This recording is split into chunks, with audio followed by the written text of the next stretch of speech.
Can you close the door, please? Don't keep it open.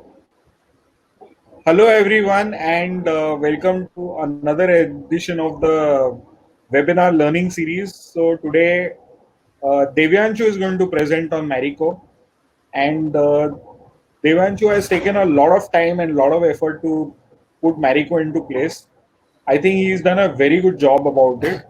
And so, for all of us to discover, please go ahead, Devanshu, and do the presentation. So, over to you. Thank you, sir.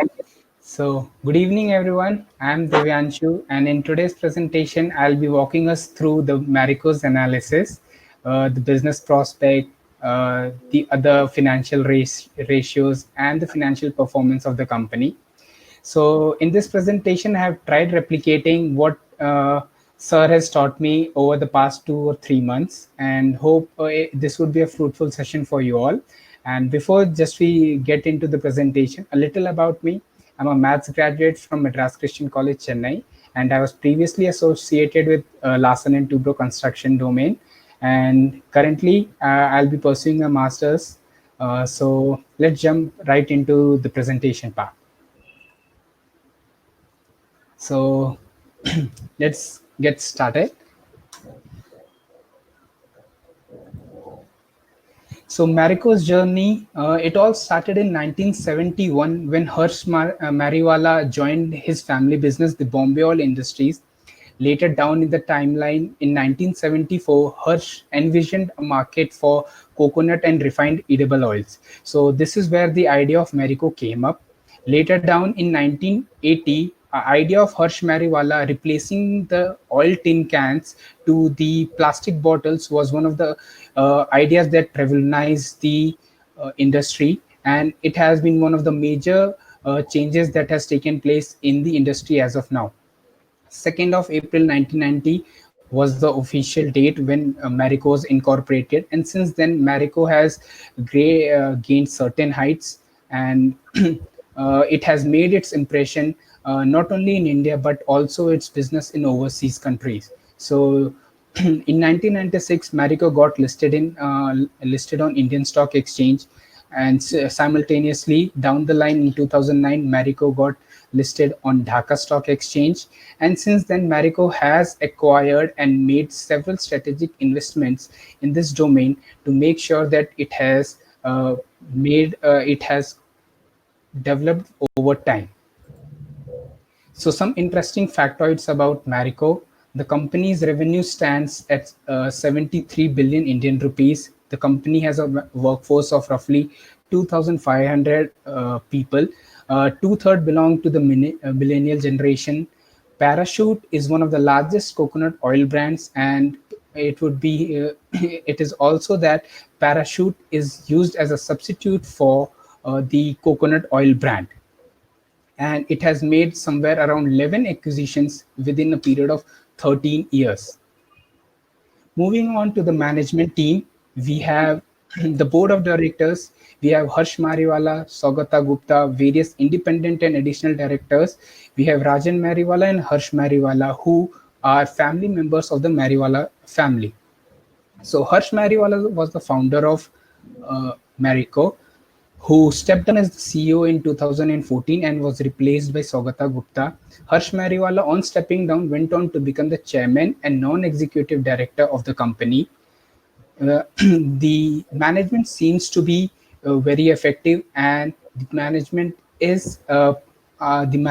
team are pioneers in their industry. We have Mr. B.S. Nagesh, who acts as the independent director. He is founder of the Retails Association of India and also the chairman of Superstop. Ms. Hema Ravichanda has roughly 33 years of industry experiences and is also board of members on various other leading corporates, Titan, Bosch Limited, to name a few. Mr. Nikhil Katau is an entrepreneur, CEO, and an investor. He has been previously associated with Ernst & Young Corporate Finance Group. He is also the CEO of India's first privately owned mutual fund houses. Mr. Rajiv Bakshi, he has been previously associated with PepsiCo, ICICI Ventures, and is currently on the advisors board of Ola Foods. Rajan Mariwala and Harsh Mariwala play an equally important role in growth of Marico as a business.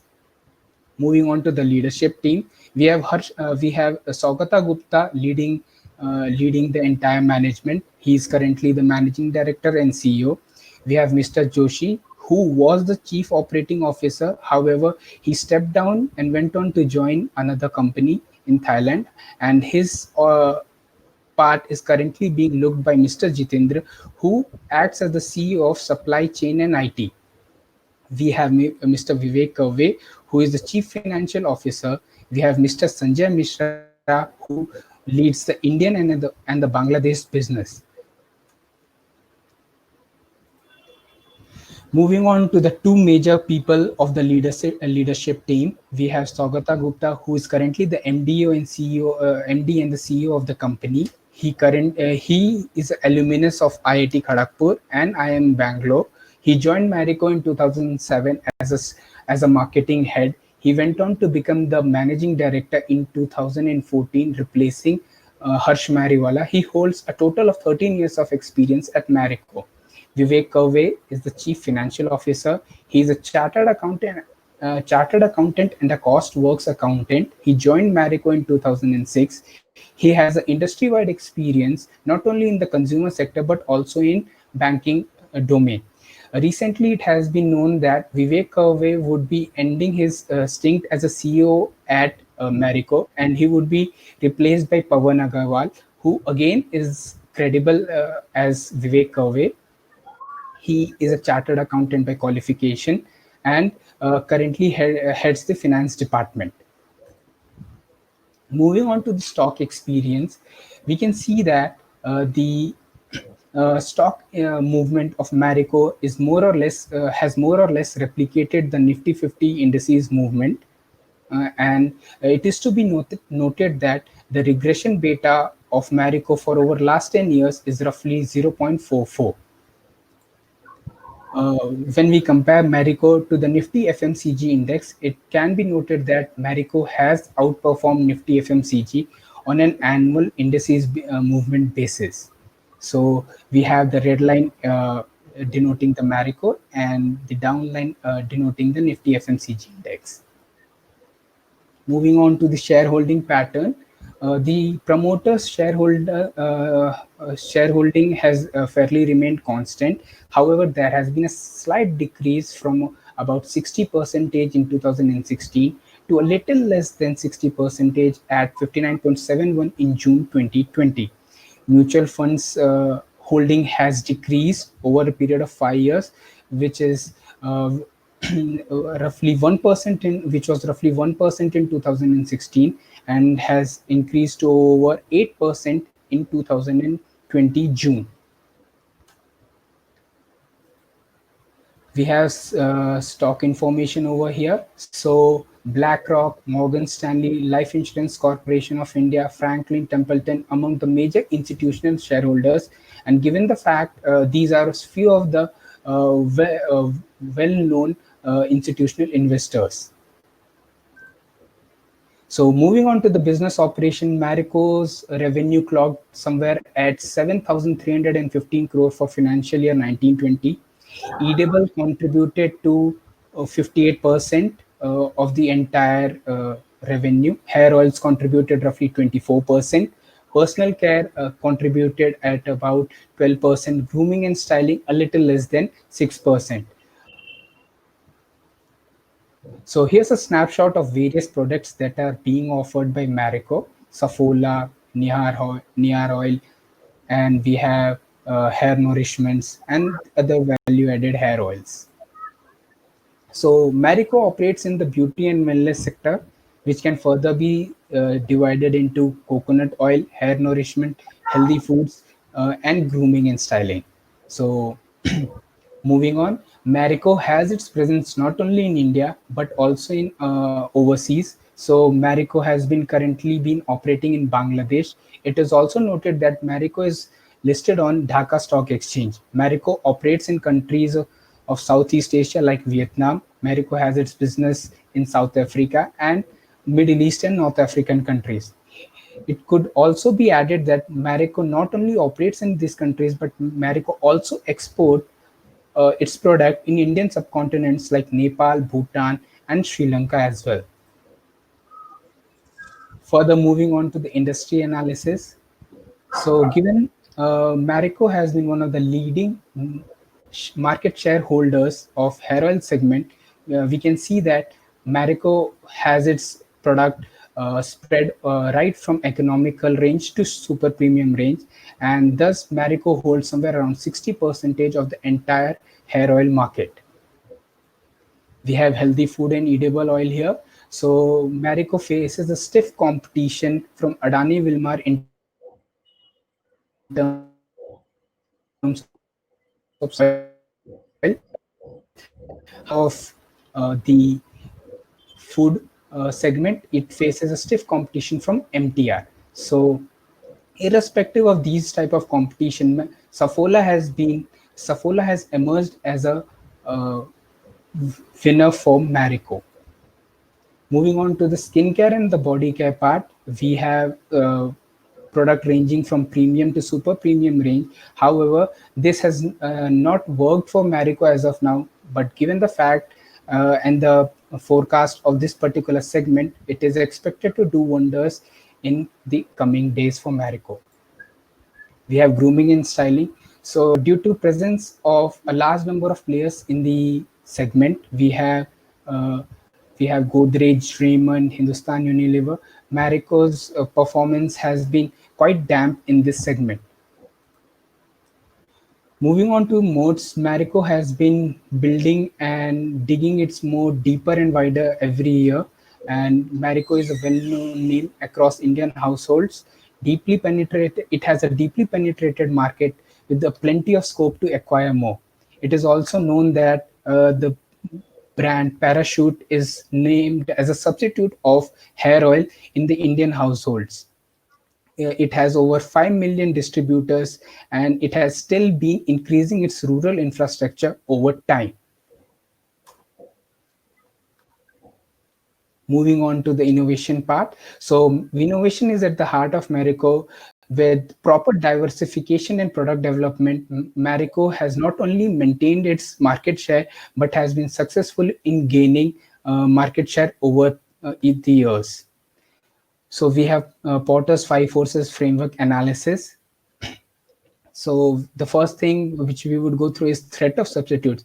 So given the presence of multiple brands of companies like HUL, Dabur, and other brands, so Marico faces a high level of threat of substitutes from other companies.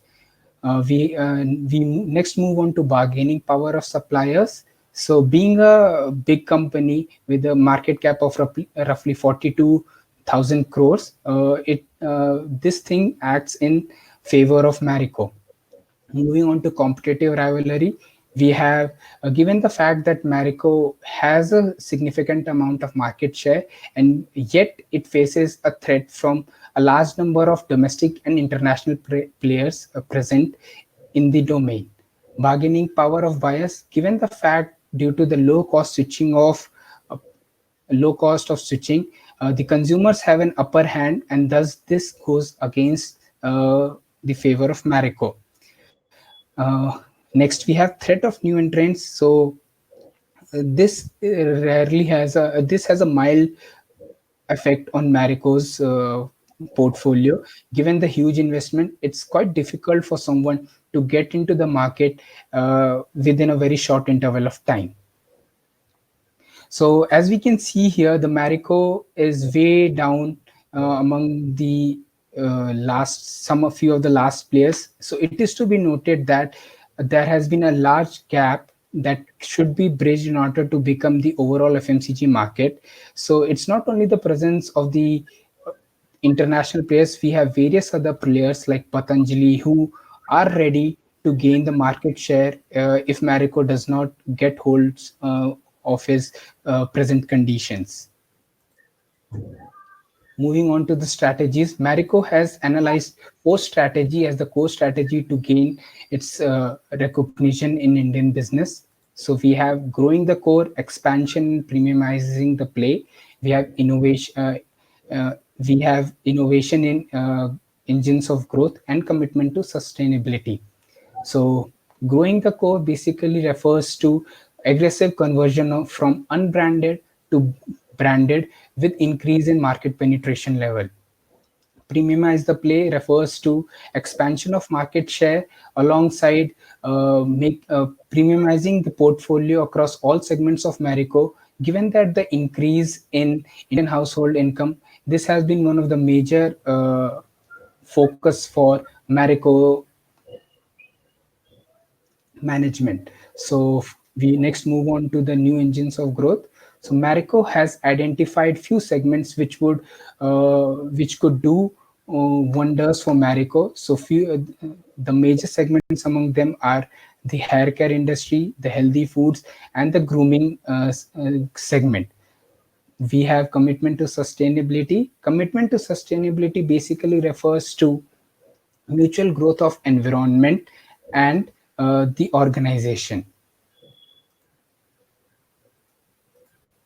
So we have the key enablers which would lead to uh, Marico's business growth in the coming years.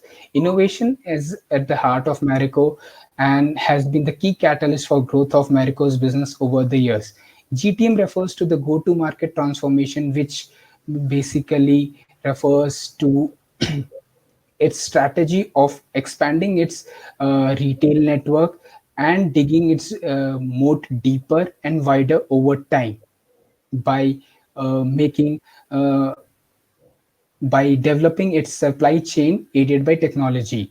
So we have digital analytics and automation. Here, given the world which we live is very much data oriented, the Marico aims to be technology able and make full use of it. Further, we have talent and culture.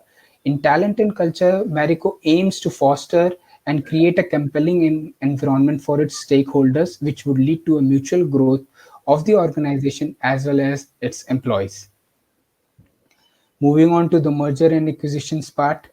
So Marico has made somewhere around 11 acquisitions over a 13 years period ever since inception. We have Nihar Naturals, X-Men, Beardo, among to name a few. Further, the major rationale for making such investments are to gain market share or to gain the synergies of the acquiring companies. Further, we move on to the market outlook of this particular segment in which Marico has been operating. So we have a key analysis of the hair oil market. So given this map, we can see that the Asia market as well as the Oceania market play has a high potential growth in coming years. Further, it could also be noted from the graph that the hair oil market is expected to grow three times to reach 20 billion in 2026. So Haircat provides a better opportunity for Marico. So given that they have been operating in the industry, particularly the value-added hair oils and hair nourishment segment, so a CAGR growth of 9.6% has been attained as of now and is expected to remain stable over the coming years. Given a specific industry like hair colorants and conditioners have grown at a much faster rate compared to the hair oil segment, we have Indian FMCG market estimated at somewhere 1,611 billion, and the hair care products make somewhere around 8%, which basically corresponds to 130 billion. And hair oil commands roughly 50%, which again corresponds to roughly 65 billion of the hair care market in India. And thus, these stats are in favor of Marico. And given that once they get into this particular domain with a much more insights, this could work in favor of Marico. So moving on to segment wise analysis, we have coconut oil. So it is to be noted that Marico holds somewhere around 60% of the total volume share. The coconut oil roughly contributes 40% of the Indian business revenue. It has grown at a rate of 8% and is expected to grow at an average of 6% in coming years. We have value added hair oils. Value added hair oils, we can see Marico has placed its products in various domains of light hair oils, amla oils, and other segments. It is to be noted that value added hair oils have grown at a CAGR of 15% and is expected to continue the same in coming years. Uh, it is to also the value added hair oils roughly contribute 30% to the Indian business revenue. Then we have hair nourishment. So these are the this segment particularly deals with with hair tonics and serums and other type of hair care products. So it roughly contributes a proportion a little less than 1% to Indian revenue. However, given the market is under penetrated, it is expected to perform well in the coming years. Next, we have healthy foods in Saffola. So, in spite of the fact facing stiff competition, Saffola has been successful in gaining a significant market share. Not only this, Saffola is one of the leading brands both in terms of healthy foods as well as edible oils. Grooming segment roughly contributes 6% of the entire revenue. It is one of the most underperforming segments for Marico as of now. However, this particular segment corresponds to the millennial generation, and thus it is expected to grow in coming years. Moving on to the management and discussion analysis segment, we have the key financials over here. So we can see that the revenue has roughly grown by 1.5 times over a period of 6 years, which is about 8% CAGR growth. EBITDA has roughly doubled in 6 years period. That is a roughly 11% growth. PAT has almost grown by 3 times at 15% CAGR growth. So here we have the EBITDA margin growing all the way from 16% to 17.5% in 2019. We have PAT margin growing from 10.4% in 2014 to 13% in 2019. We have return on net worth growing all the way from 30 percentage to 33.5 percentage in 2019, and ROCE growing all the way from 30.4 percentage to roughly 45 percentage in 2019. Moving on. So the dependency of Marico on coconut oil has decreased over time, as we can see that the dependency on coconut oil has decreased from 49%, which basically contributed 49%, roughly contributes 39% now. The value added hair oil has grown by 8% from 20% to 28%. Premium hair nourishment has grown by 2%, while other segments have remained stagnant. Moving on to the business overview, the total of the entire revenue generated, Indian revenue corresponds to 78% of the revenue, and the international business revenue accounts for 28% of the total Marico's revenue. So we have the Indian business revenue growing at 11% CAGR and international business revenue at 5.14%. It is to be noted that international business has not performed as per the expectations of Marico. However, it is expected to do well in coming years. So among the 22%, Bangladesh roughly contributes 46%, Vietnam with 22%, Middle East countries with 11%, South Africa at 8%, and Egypt at 4%. So moving on to the financial analysis of the entire 1920, the revenue declined roughly by 0.26%, EBITDA grew by 11%, and PAT decreased by 8%. However, the volume growth was at volume growth witnessed a 2% increase. Moving on to the quarterly financial analysis of 1920. So the first quarter has always been good for Marico, which further decreases in second quarter and third quarter. So here we have the revenues at 2,166 crore, which accounted for roughly 6% growth, EBITDA at 462 crores, and EBITDA margin at 21.3%.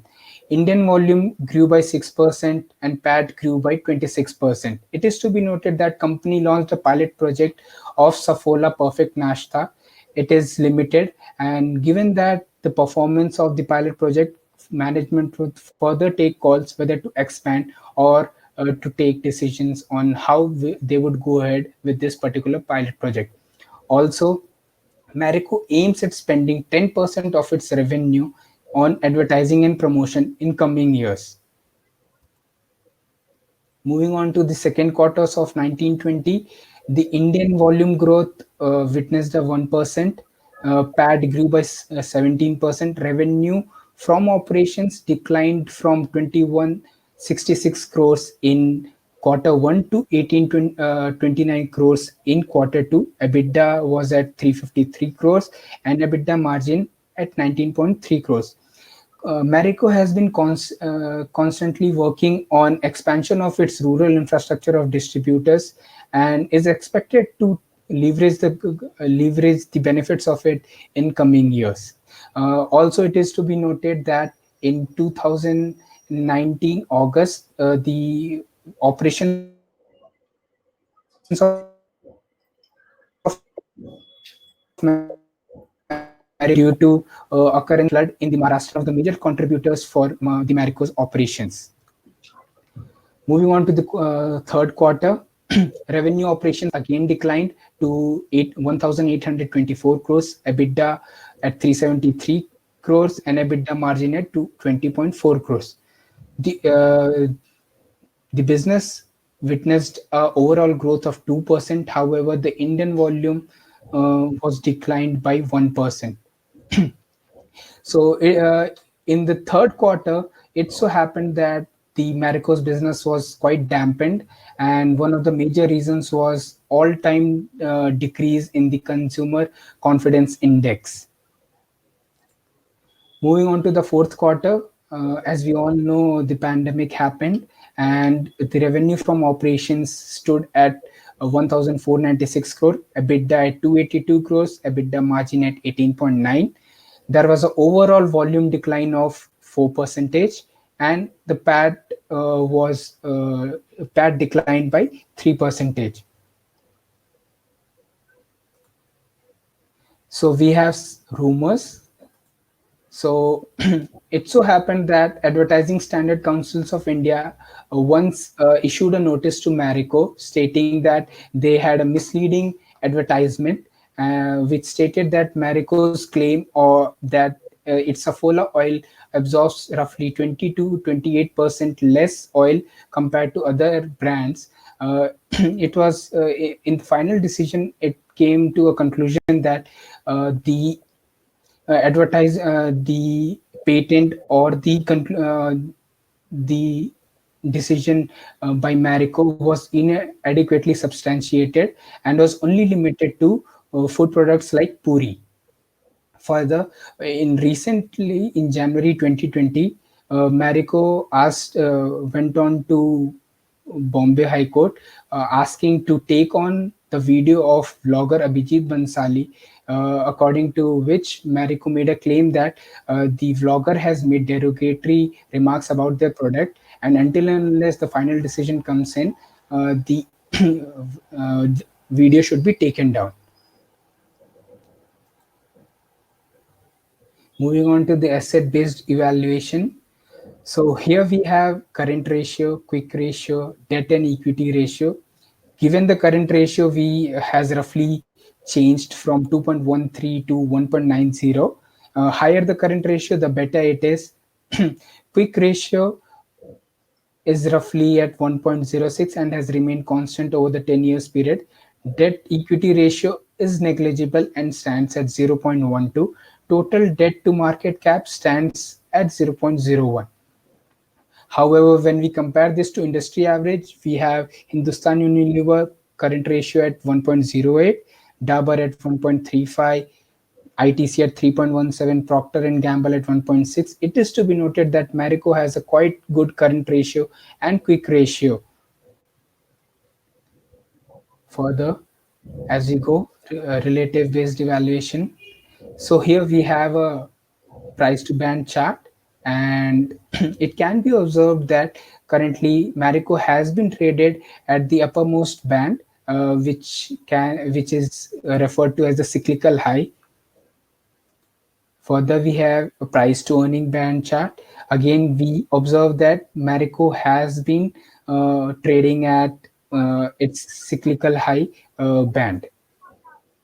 Moving on to the industry comparison, we have price to equity ratio of Marico at 4.122, which is comparatively low when compared to other industry companies. Price to book is fairly decent at 14.21. However, when compared to Hindustan Unilever or Nestle India, it's comparatively low. Dividend yield has been a good indicator. Dividend yield is at 2.03%. When compared to other, it is significantly high. Moving on to earning per share stands at rupees 7.5, and when compared to other, it stands at a very low point. So we have financial performance. So ROIC over the years have increased and currently stands at 51.37 percentage, WACC at 7.20, and given one of our stock elimination method, ROIC is greater than WACC and is a positive sign. So we have revenue, EBITDA margin, and PAT margin.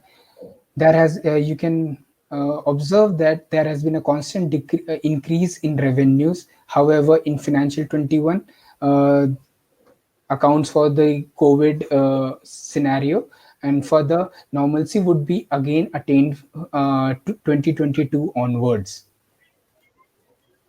We have the revenue versus free cash flow to equity and free cash flow to firm graph. It can be noted that the free cash flow to equity and free cash flow to firm has been positive since 2014 and is expected to reach roughly above 1000 and 2000 in 2024. Moving on to financial shenanigans, we have the Altman Z score, which basically refers the financials of company to what level the company is closer to filing a bankruptcy. So a score of 3 or above is considered to be safe, and it is to be noted that the Altman Z score of Marico stands at 8.74 in present. However, looking at the past data, it has been quite clear that Marico is nowhere near any financial problem and shouldn't be filing bankruptcy anytime soon. We move on to Montier C score, which basically uh, evaluates the manipulation made by the management in the book accounting. So higher the score, higher the manipulation. We can see there is a spike in 2016, 17, and 18. However, in financial year 20, it is to be noted that it has again dropped to 2. So based on our stock selection criteria checklist, we have management. The management is effective, and given the board of directors, they have a good understanding of the consumer behavior. Cash flow has been positive. Modes are well in favor of Marico. The sector has been growing and is expected to grow in coming years. We have companies free of financial shenanigans. ROIC is greater than WACC. Company has been related in diversification. However, the diversification is related to its particular field, and constantly the product development has been in favor of Marico. The sector in which it operates has a high sector growth prospects, and thus we move on to the valuation part in order to determine the intrinsic value of Marico. Further, we go ahead. So the major assumptions made during the valuation is the personal care and grooming sectors. Grooming segment would be the worst hit. International business would dampen as compared. It generally contributes roughly 20 to 22% of the entire Marico revenue. There might be a significant decline. The edible and the hair oil segment would be affected from acute to mild basis. So here we have the profit and loss statement. You can see that there has been a significant decline, which accounts for roughly 18% decline. For the normalcy would be attained from the last quarter of financial year 20, from the last quarter of 21, a growth rate of roughly 8.5 and 9 is achievable given the fact management aims to grow at 9 to 12%. And in my view, given the Safola brand and the projected and the forecasted growth of the personal care and the grooming segment, it might happen that Marico would become a market leader in this respective segments. So we have the profit before tax roughly declining by 50%, and again would be achieving normalcy over the period. And the consolidated net profit is expected to be somewhere around 504 crores, a roughly 50% decline. However, Marico would be back on track from the next year onwards. So we have the financial balance sheet, the liabilities part. Further, we move on to the asset.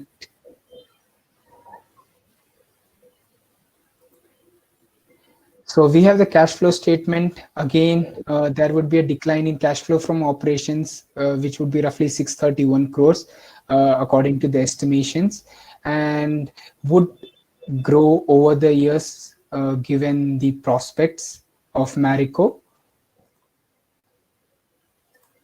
So further, using the three statement model, we go on to determine the intrinsic value of Marico, and it is to be noted that the long-term market return is somewhere around 7.9%. The stock beta is 0.44. Cost of equity is roughly same as WACC, as company is virtually debt-free. And next, we have the discounted cash flow method. And based upon the three statement model, it is the value determined is 309.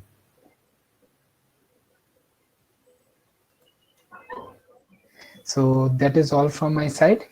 Thank you. So that was a very good dispensation, very well paced and very calm and composed presentation. Some of the slides which he had prepared were very fantastic. So there are some questions out here. Devansh, you want to answer them? So one Yeah, is sure. is asking, any plans of Marico to expand outside Southeast Asia? Actually, as of now, they have not covered the entire Southeast Asia. They have been in Vietnam and parts of Thailand.